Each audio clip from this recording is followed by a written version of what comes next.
Why is it always sexual sin? Maybe a strange question to ask, but if you follow Jesus and if you love the church, it's a question that you've asked yourself probably recently. When it comes to Christian leaders failing, why does it always seem to be sexual sin? I mean, sure, inflating your resume is bad. Cheating on your taxes is bad. Any of those would be more palatable than sexual sin. I mean, why don't you find more pastors gambling or given to drunkenness, even though those happen? Why does it always seem to be sexual sin? That when a Christian leader fails, it always seems to be sexual sin. For a long time, there have been two seemingly accepted reasons for it. First, they're just bad apples, and the whole thing is fine. It's just a few bad apples. Or the second, much more extreme version is, well, that's just proof that the whole system, that everything about Christianity is a fraud. Well, if you follow Jesus and love his church like I do, then you don't want to go with option 2. So we're forced to kind of reconcile with option 1, that it's just bad apples. But over the last couple of years, there have been so many revelations about so many Christians and Christian leaders from all walks of life, pastors, nonprofit leaders, those who lead multi-million-dollar organizations, to those who just serve in small, unknown churches. And you see the big ones in the news, or on the headlines or in the news, but it happens all over the place as more and more victims have come out and been given the courage and the freedom to share their story. You see a pattern that goes back decades, and it just cuts across all theological lines. I remember back in the early 2000s, the tribe I was a part of, the Southern Baptist Convention, we could easily look down our noses on the Roman Catholic Church when they had their own sex scandal, and we like to explain it away that, well, we had better theology, or, we had just Christianity figured out a little bit more. But then over the last couple of years, when our own sex scandal, those chickens came home to roost, then it's harder to explain away, which goes back to that original question. Why is it always sexual sin? And that's what I want to do with this video. I want to try to give you an explanation, a theory that I have of why so many Christian leaders, when they fall to sexual sin. And I just want to say it again. This is an explanation. It is not an excuse. Every sin that a person commits, they have to answer for. But I want to try to give you a reason why I think it's always tends to be sexual sin, because I think that's actually a bigger warning of a much greater conversation that we ought to be having. So the first part of my theory comes from a letter that the Apostle Paul wrote to the church in Colossae. We know it as the book of Colossians. And hidden right in the middle of chapter 2 is something that I'd read before, but then it kind of jumped out at me because I'm like, this doesn't seem to fit. And then I saw as part of a greater pattern. So it's a little bit of a longer passage, and I want to read the whole thing to you because you feel like you're going one way, and then he pivots to a hard left turn.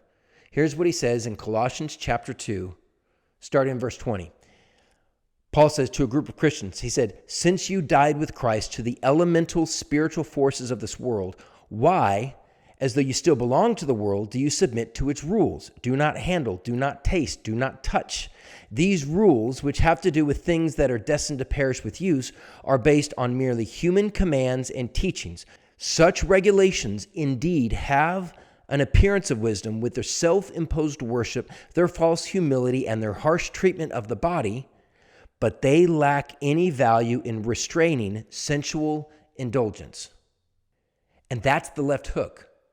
If Paul was referring to the Greek religions of the day, he was saying, hey, all these man-made rules, they may think that it's leading you closer to your God or to the gods, but they have no practical effect in restraining sensual indulgence. That's the connection that was puzzling for me for a long time. How do you connect religion with sensual indulgence? Why would you go to religious practices to try to restrain sensual indulgence? Well, here's an illustration that helps me think about it, and hopefully it'll make sense to you as well. Think of life as a pendulum, that we have ups and downs, mountains and valleys. And a lot of times when you go on a mountain, your body has to come down to a valley. It's why after a hard day's work, you want to eat your feelings, or it's why after a really long year that you want to go on vacation. Like you feel like, hey, I deserve this. I need this. Or, sometimes a perfect example would be rock stars. Why do rock stars so often have drug problems? Well, if you've ever been on a stage with thousands of adoring fans screaming your name and singing your songs, that is an incredible emotional and adrenaline rush. That has to go somewhere.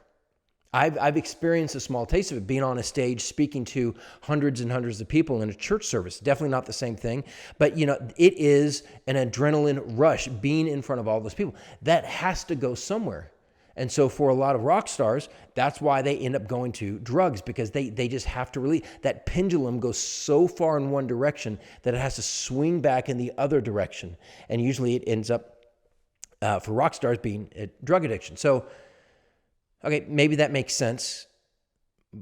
But that goes back to their first question, why sexual sin? Pastors are not, or should not be, rock stars. But, if they're speaking on stage, maybe not singing on stage, but if they're speaking on stage and you've got hundreds or maybe even thousands for megachurch pastors of adoring fans telling them after the service, oh, that was such a great service. That was such a great sermon. I really respect you. You're the man of God. That's hard not to read your own press clippings. That's a big pendulum. So when it swings back, you might expect a reaction like a rock star. So why don't more pastors have drug problems? Well, it's because of this. When you are trying to preach about God or lead a religious movement or trying to just please God, anything to do with God, that goes to the deepest part of your soul, because at our deepest core, here's the theory, the deepest part of our core is God. And so when you do anything at the God level, you are pushing the pendulum out as far as you can go, because you're going into the deepest part of who you are. The problem comes, and the New Testament would talk about this all over the place. Jesus would talk about it. Paul would go on and on about it. Then when we worship God, then when we interact with God, we're supposed to do it by the Spirit, not the flesh. The Spirit is the Holy Spirit, and the flesh is our power, our strength. When we try to push that pendulum all the way over to God, but we do it under our own flesh, under our own power, we cannot be good enough, long enough to meet up to God's standards. It's why Jesus had to be our sacrifice, because we can't be good enough on our own. But sometimes we still get in this mindset that we have to be good enough for God and please God and keep God happy. And if I just go to church enough and give enough money and do this enough and not do this enough, then somehow I can single-handedly keep God happy. That is you, that is me, pushing the pendulum all the way as far as we can go with our own flesh. And the pendulum is going to swing all the way over to the other extreme. And at the other extreme, at our base animal instinct, I think one of the most base level experiences that God infused into the human experience is sex, sexual desire.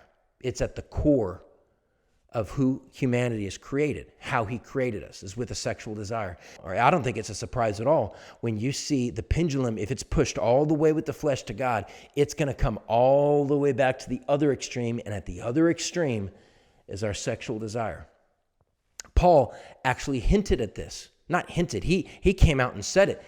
Galatians chapter 5, Paul was talking to a group of first century Christians who were really struggling with letting go of their law-based, their flesh-based religion and fully embracing this new religion, this new covenant based on Jesus.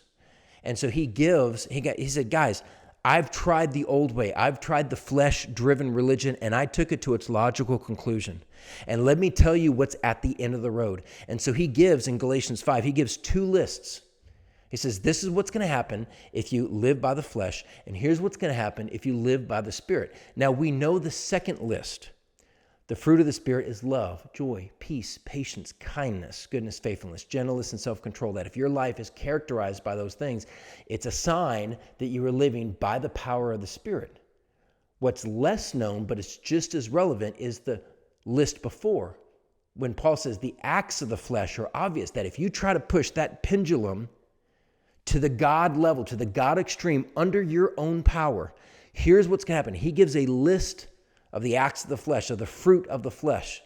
And we don't have to go very far into it. Actually, we can just stop at the first one, because the very first thing he mentions is this. The acts of the flesh are obvious. Sexual immorality. So my theory is that the reason so many leaders are falling, not just to any type of sin, but specifically to sexual sin, is because it is a sign that somehow, some way, the way that we've constructed today's modern version of American Christianity is not Spirit-driven, but flesh-driven, and we are trying to be good enough for God on our own, but sooner or later, we can't hold that pendulum out there on our own. So it's going to swing back, and it's going to swing back hard. And when it swings back hard, it swings back all the way to the edge of our base level human desire, and that's sex. And that should scare us, and that should cause us to have a much bigger conversation, because if our Christian leaders, the ones who do this for a living, the ones who lead and set up and build our structures and our organizations, if they are falling to sexual sin, which is a sign of the flesh, at a much higher rate than we're comfortable with, then what does that say for everyone underneath? What does that say for the churches that they lead? What does that say for the movements that they're leading and creating? What does that say for the structures that they're building? I think the reason that so many pastors are falling, not just to any type of sin, but to sexual sin, is because our modern American version of Christianity is absolutely infused with the flesh, not the spirit. And that should cause us to have a much bigger conversation, not just about that leader or this belief or that belief, or, is this a bad apple or is this not a bad apple? But I think we need to go back and strip everything down and go back to the beginning.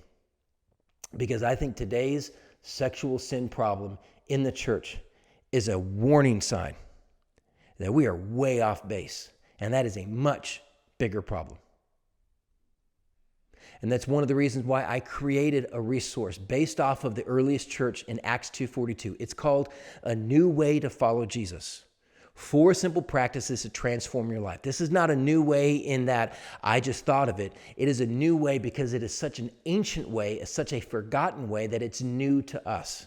It's based off of Acts 2:42. It's an attempt to try to bring us back to the core of what Christianity was designed to be. A church led by and empowered by the Spirit, not the flesh. Would love to give it to you for free. Just go to www.thejesus.family/new, and you can download it for free. Thanks.